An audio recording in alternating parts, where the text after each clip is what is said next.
চলতি সপ্তাহে ইসরায়েলে হামলা চালাবে ইরান সোমবার এমন দাবি করেছে মার্কিন গোয়েন্দা বিভাগ। তবে দেশটির হামলা ঠেকাতে সব চেষ্টাই করছে যুক্তরাষ্ট্রসহ পশ্চিমা বিভিন্ন দেশ। কিন্তু তেহরানের ভাষ্য, কোনো ধরনের চাপই টলাতে পারবে না তাদের। বিশ্লেষকদের ধারণা, যুক্তরাষ্ট্রের সাথে সংঘাত এড়াতে শেষ মুহূর্তে সিদ্ধান্ত থেকে সরে আসতে পারে ইরান। কোয়ালিটি সম্পন্ন আন্তর্জাতিক মানের still bar CSRM, committed for better still. ইসরায়েলে ইরানের অভিযান নিয়ে 2 সপ্তাহ ধরেই চলছে জল্পনা কল্পনা। ভয়ঙ্কর হামলা চালাবে তেহরান এমন শঙ্কায় বাংকার প্রস্তুত থেকে শুরু করে রক্ত সংগ্রহ সব প্রস্তুতি নিয়ে রেখেছে তেল আবিব।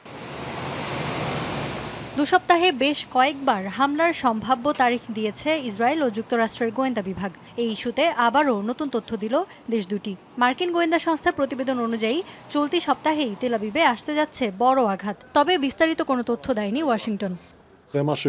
ইরানের গতিবিধি আমরা পর্যবেক্ষণ করছি। আমাদের সাথে আছে মিত্র যুক্তরাষ্ট্র। যা জানা যাবে তার সাথে সাথেই জনগণকে জানানো হবে। প্রতিরক্ষা এবং আক্রমণ দুটোর জন্যই আমরা প্রস্তুত। ইসরায়েলে হামলা না চালাতে ইরানকে চাপ দেওয়ার চেষ্টা করছে পশ্চিমা অনেক দেশই।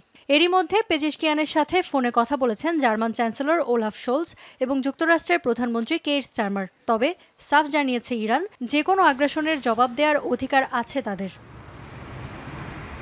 অনেক বিশ্লেষকই মনে করেন শেষ পর্যন্ত ইসরায়েলে হামলা চালাবে না ইরান, কারণ তেল আবিবকে রক্ষার প্রতিশ্রুতি দিয়েছে ওয়াশিংটন। আর যুক্তরাষ্ট্রের সাথে সরাসরি কোনো ঝামেলায় জড়াতে চায় না বলেই হামলার সিদ্ধান্ত থেকে সরে আসবে ইরান। মিত্রদের নিরাশ করতে চায় না ইরান, তবে যুক্তরাষ্ট্রের সাথে সরাসরি কোনো ঝামেলায় যেতে চায় না তারা। তাই তেহরান শেষ পর্যন্ত তেল আবিবে হামলার সিদ্ধান্তে অটল থাকতে পারবে কিনা তা একটা বড় প্রশ্ন। ইরানের নবনির্বাচিত প্রেসিডেন্ট মাসুদ পেজেশকিয়ানের অভিষেক অনুষ্ঠানে যোগ দিতে গিয়ে 31 জুলাই গুপ্ত হত্যার শিকার হন হামাস প্রধান ইসমাইল হানিয়া। এরপরই দুদেশের মধ্যে উত্তেজনা পৌঁছেছে চরমে। ইফাত আরা খন্দকার, যমুনা নিউজ।